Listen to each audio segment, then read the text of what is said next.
तो बाइबल कहती है एस्तर ने 3 ड्राई फास्ट किए थे।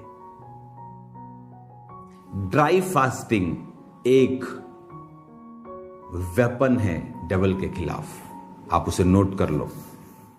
ड्राई फास्टिंग कैसे करते हैं? ड्राई फास्टिंग ड्राई फास्टिंग एक ऐसा फास्ट है जिसमें आप ना तो खाते हैं ना पीते हैं।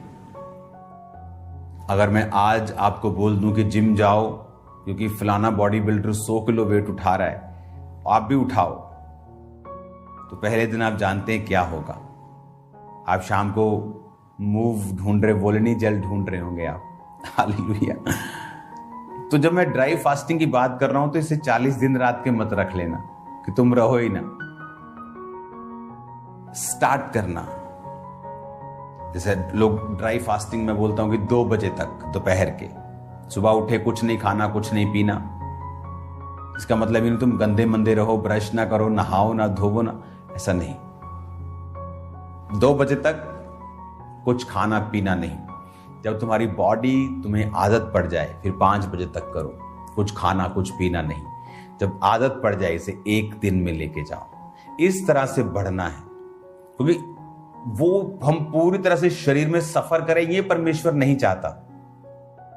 लेकिन फास्टिंग के दौरान क्या होता है, जो डेविल के अटैक हैं, अब डेविल ने सोचा पूरी कौम का नाश करने के लिए, लेकिन उसने क्या किया?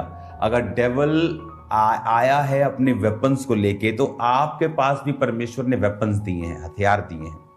तो हमारे हथियार तलवार और बंदूकें नहीं, हमारे हथियार अलग हैं। अब जब आपको ये मालूम हुआ कि मुझे भी वेपन दिए गए, वो क्या है? ड्राई फास्टिंग एक वेपन है। फास्टिंग एक वेपन है। जैसे वेपन कई तरह के होते हैं, हथियार कई तरह के, छोटी बंदूक है, पिस्टल है, बड़ी बंदूक है, फिर आर्टिलरी गन है, फिर परमाणु बम है। उसी तरह से हमारे पास जो हथियार है वो अलग अलग किस्म के हैं। अब एस्तर को मालूम था कि छोटा मोटा हथियार इसमें काम नहीं करेगा, तो उसने अपना परमाणु बम निकाला कि फास्टिंग करूंगी, ड्राई फास्ट। कुछ लोग फास्ट करते हैं, डैनियल के फास्ट थे कि कुछ भी स्वादिष्ट वस्तु वो नहीं लेगा, वो अलग तरह के थे। उसे मैं रिकमेंड नहीं करता हूं क्योंकि वो एक अलग लेवल की स्पिरिट चाहिए, आप उसमें मत जाएं। आप 5 बजे तक फास्ट करें, डे नाइट फास्ट करें। जब मैं फास्ट 2005 में जब मेरी जर्नी शुरू हुई तो हम 3 डे नाइट के फास्ट मैं हर वीक में रखता था। 3 day night every week, 3 day night every week, 3 day night every week. और जब डे नाइट के नहीं होते थे तो डे के भी साथ में चलते थे। लेकिन मैंने ओवर फास्टिंग की है अपनी लाइफ में, मैं अभी वो भी आपको रिकमेंड नहीं करता। उसका असर तो है मेरी लाइफ में, वो मसा तो है, लेकिन फिजिकली बहुत से चैलेंजेस मैंने उन टाइम्स में फेस किए। तो मेरा रिकमेंडेशन है आप फास्ट करें 2 बार हफ्ते में। जिस दिन ड्राई कर सकते हैं ड्राई फास्ट करें। जब आप फास्टिंग में जाते हैं आप अपने शरीर से बाहर निकलते हैं। आपकी स्पिरिट की कनेक्शन, अलाइनमेंट, जिस तरह व्हील बैलेंसिंग आप अपनी गाड़ियों की करवाते हैं, अगर नहीं करवाते तो गाड़ी अगर स्टीयरिंग छोड़ दो हल्की हल्की इधर जाती है, तो वो टायर के लिए खतरनाक है, टायर घिसता है। स्पिरिट में भी अलाइनमेंट की जरूरत होती है, आपकी स्पिरिट भी हिलती है। जब आप ड्राई फास्टिंग करते हैं तब आप अपनी स्पिरिट को सीधा कर रहे होते हैं, आप उसको ट्रेन कर रहे होते हैं जीसस क्राइस्ट की आवाज और क्लियर और कनेक्शन से, और बिल्कुल सीधी, स्पष्ट और साफ आपको सुनाई देती। हालेलुया। जब आप ड्राई फास्टिंग में और या फास्टिंग में आप जाते हैं, ये एक वेपन है शैतान के खिलाफ। मैं अपनी लाइफ में कैसे डिलीवर हुआ हूं? Fasting 40 fast. मैं उस समय एक बिजनेसमैन था, फास्ट करके मैं दुकान पे अपने बिजनेस पे बैठता था। तो मुझे मालूम था कि ये परफेक्ट वे नहीं है, लेकिन मेरे पास और कोई ऑप्शन नहीं था कि अभी मैं 1 साल का सिर्फ क्रिश्चियन था, मेरी फैमिली अभी मेरे साथ फाइट में थी, काम मैं छोड़ नहीं सकता था और मेरे पास काम नहीं था, अपने बिजनेस में मुझे बैठना था। तो इससे अच्छा कि मैं 100% ना दूं तो क्या मैं 50 भी ना दूं, 70 भी ना दूं, 80 भी ना दूं? तो मैंने फैसला किया कि हाँ मैं काम पर हूंगा, लेकिन मैं सुबह प्रार्थना करके जाऊंगा। सुबह प्रार्थना की, फास्टिंग की, 5 बजे तक फास्टिंग, फिर शाम को प्रेयर, फिर रात को प्रेयर। इस तरह से अपने आप को बैलेंस किया, काम पर भी रहा, प्रेयर्स भी की, फास्टिंग भी की। 5 बजे तक एवरीडे, रोज। 2005 में 40 रोजे, 5 बार 6 बार, पता नहीं कितनी बार मैंने रखे। उन रोजों में परमेश्वर ने शैतान के गहरे बंधन से मुझे डिलीवर किया, जो मेरी लाइफ की one of the biggest testimonies में आता है अब तक, आज तक, और वो रहेगा, मैं जानता हूं।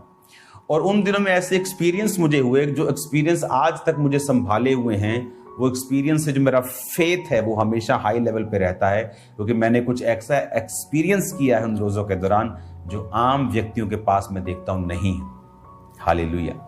तो जब आप फास्टिंग करते हैं, ये एक वेपन है शैतान के खिलाफ, उसके डिलीवरेंस के लिए fasting is the most important thing.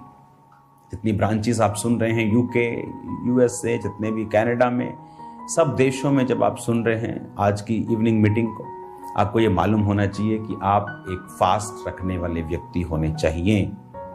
Hallelujah. जब आप जिम में जाते हैं, आप जिम ट्रेनिंग करते हैं, आपकी बॉडी में फर्क आपको लगता है, स्ट्रेंथन लगता है। स्पिरिचुअल बॉडी फास्टिंग से बनती है।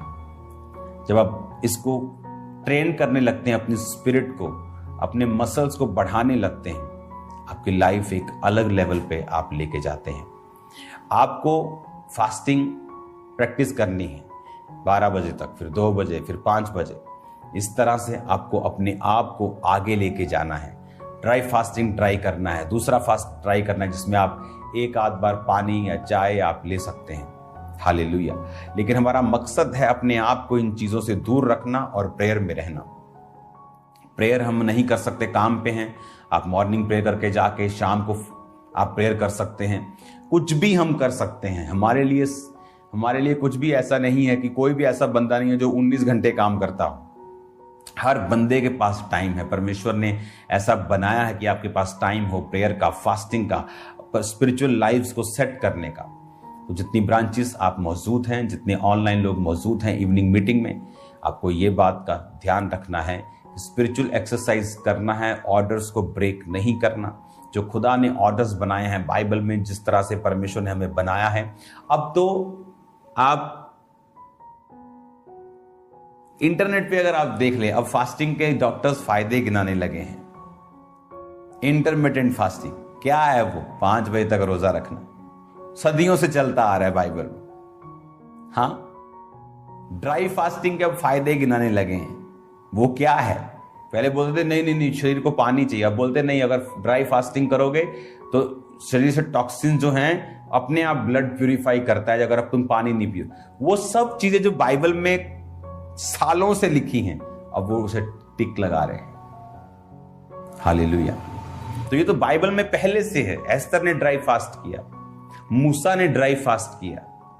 मूसा तो एक अलग ही लेवल पे ले गया उसको। वो तो कितने कितने दिन रहता था ड्राई फास्टिंग में, क्योंकि वो परमेश्वर की ग्लोरी के बहुत करीब था।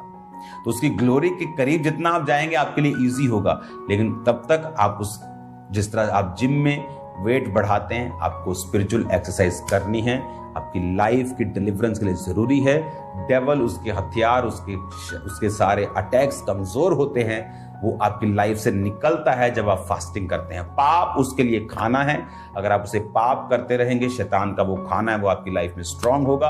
आप पवित्रताई में रहेंगे, फास्टिंग में जाएंगे, वो आपकी लाइफ से कमजोर होगा। कमजोर होने के बाद उसके पास जाने के अलावा, उस एरिया को छोड़ने के अलावा जिस पे उसने कब्जा किया है, उस स्थान को छोड़ने के अलावा जिस स्थान पर उसने आपकी लाइफ पे कब्जा किया, उसके पास और कोई वे नहीं है जीसस ने। हालेलुया। आज आप सब पे ले हैंड प्रेयर होगी। ऑयल्स सब लीडर्स तैयार रखें। वो ऑयल बॉटल्स में नहीं होना चाहिए, बॉल में होना चाहिए। और बॉल में प्रार्थना होगी, उस बॉल से आप जाएंगे और लोगों के ऊपर ले हैंड करेंगे। और मैं आपको बता रहा हूं, आप टेस्टिमनीज भेजेंगे इन जीसस नेम। आप भेजेंगे टेस्टिमनीज, सो मेनी टेस्टिमनीज कि आप डिलीवर हुए हैं। ड्राई फास्टिंग एक हथियार है, फास्टिंग एक हथियार है। इसे बांध ले पल्ले और आप सेव नहीं होंगे। और जब हम उपवास करते हैं क्या होता है? उपवास हमारे शरीर के जो बॉसपन है, उसका जो बॉसी शरीर है, जो मालिक बनता है, वो उसके मालिकियत को खत्म कर देता है। जो शरीर का प्रभाव है, पाप का प्रभाव है, गंदगी का प्रभाव है, नेगेटिविटी का प्रभाव है। मुझे आज भी याद है 2004 में जब मैं परमेश्वर में आया तो शैतान मेरे पे अटैक करता था बहुत। वचन जानने के बाद भी प्रार्थना करने के बाद भी सिर्फ 1 2 3 4 महीने ऐसा हुआ मेरे साथ। तो जब वो अटैक करता था मेरे पे कभी कभी, तो पवित्र आत्मा मुझे पता क्या बोलता था, मुंह से बोल। मैंने फास्टिंग स्टार्ट कर दी। खाना 6 बजे खाया, शाम